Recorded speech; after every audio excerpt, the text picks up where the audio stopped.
Together, growing in faith, changing communities.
yokuhlanjululwa ivesi eliphathiswe lona elithi hamba uyogeza uhlambuluke. Lelizwi lithathwe kwincwadi 2 Kings chapter 5. Ngenxa yesikhathi asifunda, kodwa chapter 5 uphethe indaba yale ndoda ekuthiwa uNamani.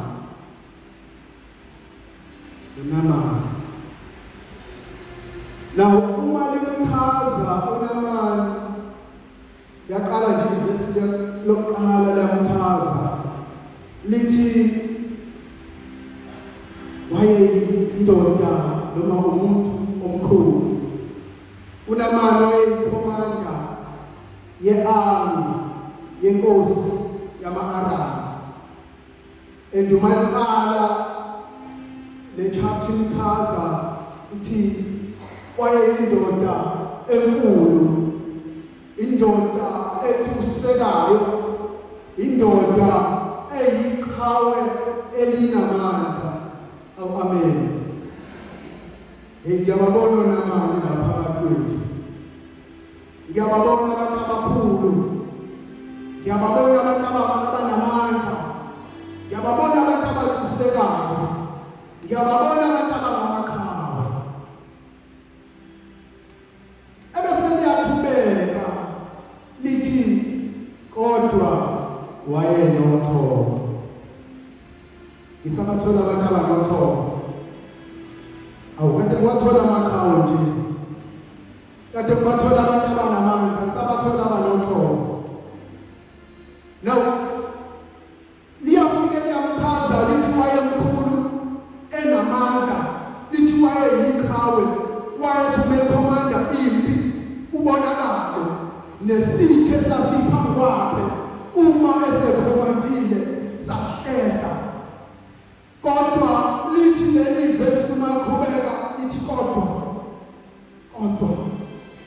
ebukhulwini bakhe kodwa wayenothoko. Ngiyababona abantu ngaphakathi kwethu abahle, abenza kahle, mhlawumbe abanezimali, mhlawumbe abantu izinto ezihamba kahle phambi kwabantu, mhlawumbe abantu abahlonishwayo, mhlawumbe abantu abathi uma bekhuleka kubonakala ukuthi labantu bayazana noNkulunkulu.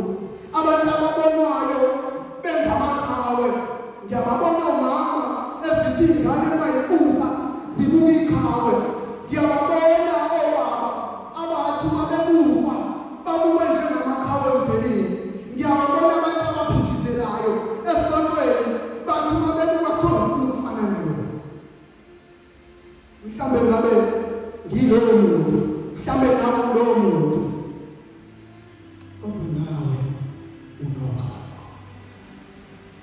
akekho umuntu ongenalo uxhaka le phrase yokuthi kodwa wayenoxhaka umuntu ngisho ngakunaba kangakanani kodwa mezothi kodwa usayisulile yonke into elishini ngiyakubuza ukuthi ungaba bekho yini abantu abanjalo ungaba ngisiyena yini umuntu onjalo ongayiboni into komunye umuntu ngisho noma ngisho umuntu enza kahle kodwa ngizothi hayi umuhle kodwa unophethe wenza kahle enkonzweni kodwa kanhliziyo inkonzo kabodwa ungamnyoni ukuthi izinto iphelele njalo umuzonoma into uyayiqualify now siyathola ukuthi lo muntu wayenothoba sonke njengoba silapha nje sonke silesifo umuntu nomuntu unesifo unothoba izothi ungahleka uthobola omunye umuntu ungahleka uthobola omunye umuntu namhlanje awubhekane nothobola wakho uthi Nkosi njengoba ngizele lenkonzo nami ngiyethola umkhokho anginandaba nokhokho lemuntu oseduze kwami kodwa kule nkonzo ngifuna ukuba ngizohlanzwa ngifuna ukuba ngizohlanjululwa ngifuna ukuzongezela awukhohle ukubheka uthobola omunye umuntu ebese lethola uxhaka ithuma liqhubeka le ndaba kaNamani lithi wathi esebuyile empini inkosi yayikhathazekile ngoNamani ngoba uNamani wayeyindoda ebalekile kufanele uNamani asinde now uma bekade beyempini beqobile ama-Aramayeli ayelwa no-Israyeli haleluya ayelwe no-Israyeli anqoba nayinto kufanele siqale u-Israyeli kwakuyisizwe sikaNkulunkulu esasikhethiweyo kodwa uNamani unqoba lesizwe sikaNkulunkulu lithi maqhubeka izwi likaNkulunkulu lithi he enjoyed favor since wabanikeza ukunqoba nayindoda enothobo ine-favor kaNkulunkulu alibonge igama lenkosi sithola indoda enobuthakathaka kodwa le ndoda ine-favor izinto embili ziphila kumuntu oyedwa une-favor yokunqoba izimpi but unezinto ezibenza abuka abantu nokugula ngizothi namhlanje kunabantu abane-favor but abanama-weaknesses kunabantu ababuthakathaka kodwa i-favor kaNkulunkulu iphezu kwabo ungabheki ukulimala komuntu uphashwe i-favor kaNkulunkulu ephezu kwabo ngoba uzole wena ubheka iziphi zomuntu kanti uNkulunkulu ubeke i-favor yakhe phezu kwakhe ayekubona igama lenkosi uzohlekisa ngomuntu ebese phakama i-favor kaNkulunkulu uthi kuyahleka uNkulunkulu uqhubeka uyamfavor lomuntu esenothobe kula sekukhona intombazanyana ababeyithathile ka-Israyeli bazalwane ngoba ezinye izinto siyezenze sithi hlukumeza abantu ebese kuthi labo bantu sibahlukumezayo kubeyibona abasizayo ngesinye isikhathi siyehlebeza abantu kanti ngelinye ilanga ibona labo bantu abayosiza thina ungamhleka umuntu mzalwane le ntombazane okwakuyiyona ababeyithathile lapha kwa-Israyeli iyona esishoyo ukuthi hayi engasizakala lapha kulabantu abanqobile zimbili zimbili izinto engiyifundayo kule ntombazane. Le ntombazane yayingakhetha ukuthi lo muntu uyisitha sami ngeke ngimsize. Lo muntu mhlambe ngiyacabanga wayesekulale ishabasa bakhe. Lo muntu ngiyathemba ukuthi wayesehlukanisile le ntombazane nosiko mpilo lwakhe ngokukhonza uNkulunkulu wakhe. Wayithatha wayizisa la ezweni lama-Aramu. Na uma efika kuleli izwe usefika uNamani ushawa ukhoko usesizwa yiyo le ntombazane. Kwangathi besingekubukele umuntu phansi.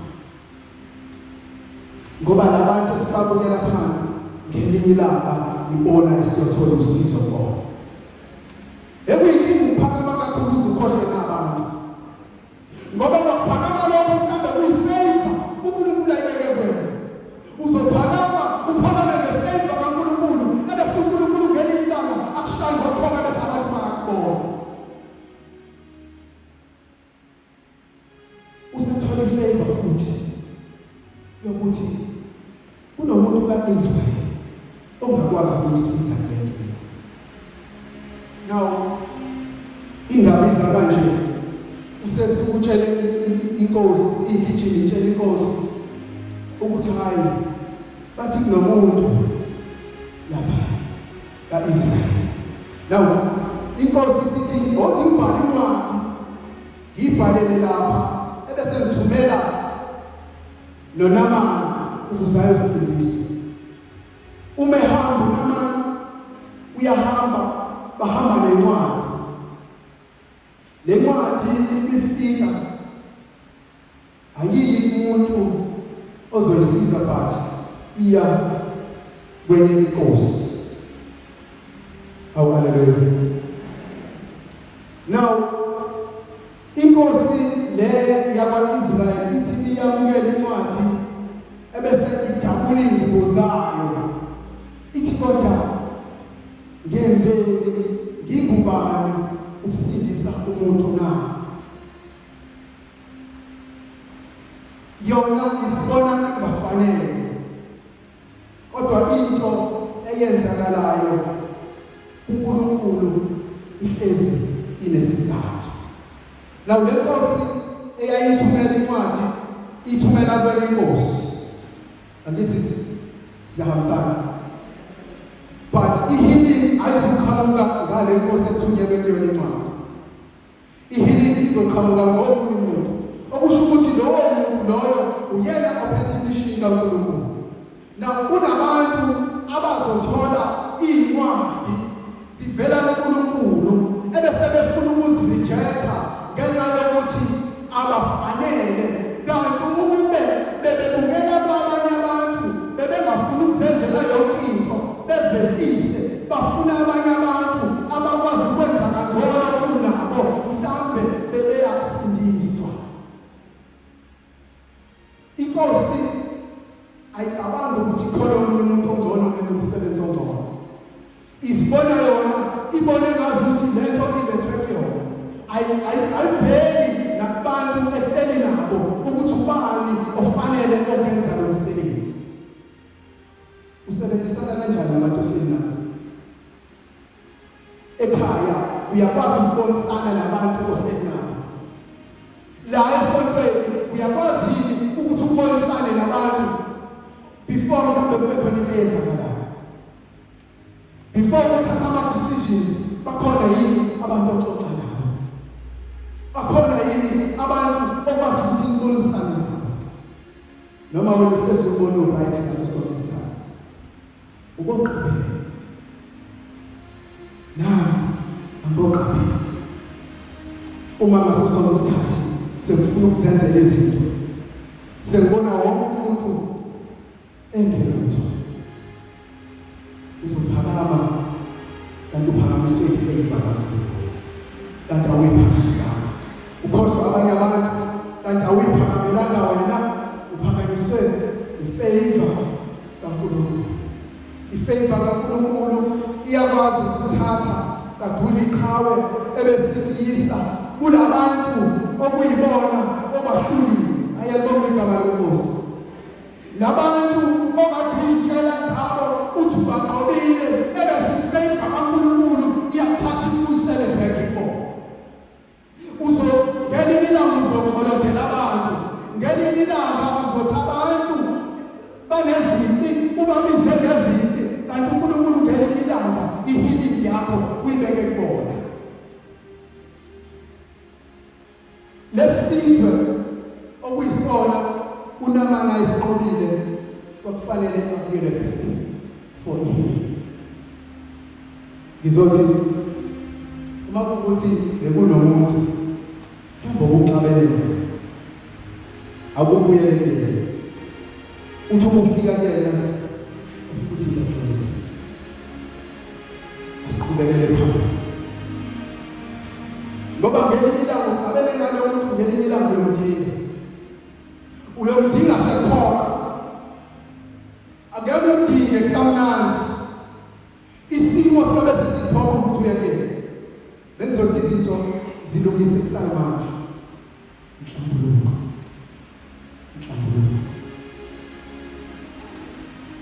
niyayazi inkonzo bazalwane yokuthelela amanzi la kuthiwa kuthelelwa nakhona amanzi kunemndeni engabhekani imndeni exatshwele kuyona labo bantu owasuka ushiye ongalazi kubona uyobadinga ngelinye ilanga labo bantu owakhuluma wathi usabadinga wazokhipha ngomlomo wakho ngelinye ilanga uyobadinga uyobisiphokwa isimo ukuthi kuyebona le inkonzo yokuhlala inkonzo yokulungisa izinto uma liqhubeka izwi lenkosi lithi wahamba uNamani wathi esefikile wathi umefika kumprofethi u-Elisha elindele uNamani ukuthi uzombeka izandla Nkosi rakabusha uzombeka izandla ebese yasinda ulindele lokho now uma ufika umbeke lapha phambi komnyango ukuthi hamba uyogeza eJordani ugeze ngasikhombisa akenzi lento ayilindele kodwa wenza sakumxosha lithi izwi likaNkulunkulu uNamani wathuthela wathi ibingekho imfula engcono la ngisuka khona kunaleli Jordani labo ukuphakama abazalwane ngisho isadinga usizo ipride isibulala ngizothi namhlanje asishiye ipride ezosenza singayithola impilo ezosenza singaqhubekeli phambili ngenxa yokuthi sisabamelele kuyona lithi izwi likaNkulunkulu waze wancengwa sikhonzi sakhe sathi hayi ukuba ubecela ukukhulu ubunakwenza salisuya nje uyogeza nangempela wahamba wasipha 7 times eJordani lithi izwi likaNkulunkulu isikhumba sakhe sabuyela sanje ngesintwana ngizothi namhlanje kunenhlambuluko